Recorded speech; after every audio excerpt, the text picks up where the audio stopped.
మరక్క ముడియాదు. ఇంటర్వ్యూకి వెళ్ళాక డిన్నర్కి వెళ్దాం అన్న. నేను రెడీ. మీరు చెప్పండి. ఉన్నా మరక్క ముడియాదు. నిన్ను మర్చిపోలే. అంటే మీకు ఎలా తెలుసు అండి ఇంత బాగా తమిళ్? ఏங்க நான் தமிழ் படம் பண்ணிட்டு இருக்கேன், எனக்கு தமிழ் பேச வரும்.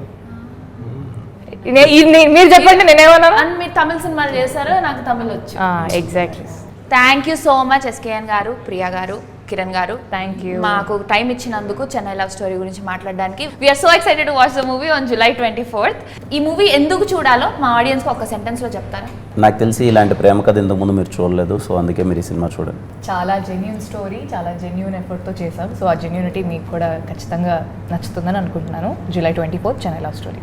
బేబీ అనే సినిమా నేషనల్ అవార్డు వచ్చిన తర్వాత, చాలా పెద్ద హిట్ అయిన తర్వాత ఏదో వెంటనే ఒక సినిమా చేయాలని కాకుండా 3 ఏళ్ళు టైం తీసుకుని వరుస సక్సెస్ల తర్వాత కిరణ్ గారు, కేకే రామ్ తర్వాత గౌరీ గారు, మ్యాడ్ ఇలాంటి మంచి సినిమాల తర్వాత, తమిళ సినిమాల తర్వాత అందరూ ఒక సక్సెస్ఫుల్ టీం ఒక మంచి సినిమా ఇవ్వాలి అనే థియేటర్లో ఎక్స్పీరియన్స్. ప్రతిసారి అంటారు కదా, ఒక కొత్త లవ్ స్టోరీలు రావట్లేదు అని. మీ అందరికీ నేను హామీ ఇస్తున్నాను, ఇది కొత్త లవ్ స్టోరీ. సో ఈ సినిమాని మీరు ఎంత ఆదరిస్తారు అనే దాన్ని బట్టి మీరు మా నెక్స్ట్ జర్నీ ఉంటుంది. సో ఈ సినిమాని మీరు తప్పకుండా థియేటర్లో చూడాలి. It will give a different theatrical experience for sure. ఈసారి మీరు కూడా మైకులు ఇసిరేయాలి, ఫోన్లు ఇసిరేయాలి, కుర్చీలు ఇసిరేయాలి, అన్ని ఇసిరేయాలని నేను మనస్ఫూర్తి. మీరెందుకు యాక్టింగ్ ట్రై చేయకూడదు?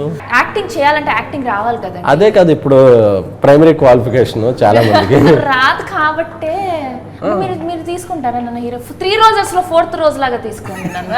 అవునా? మీ గురించి అయితే ఇంకా రోజును పెంచుదాం అయితే. రోజు పెంచండి.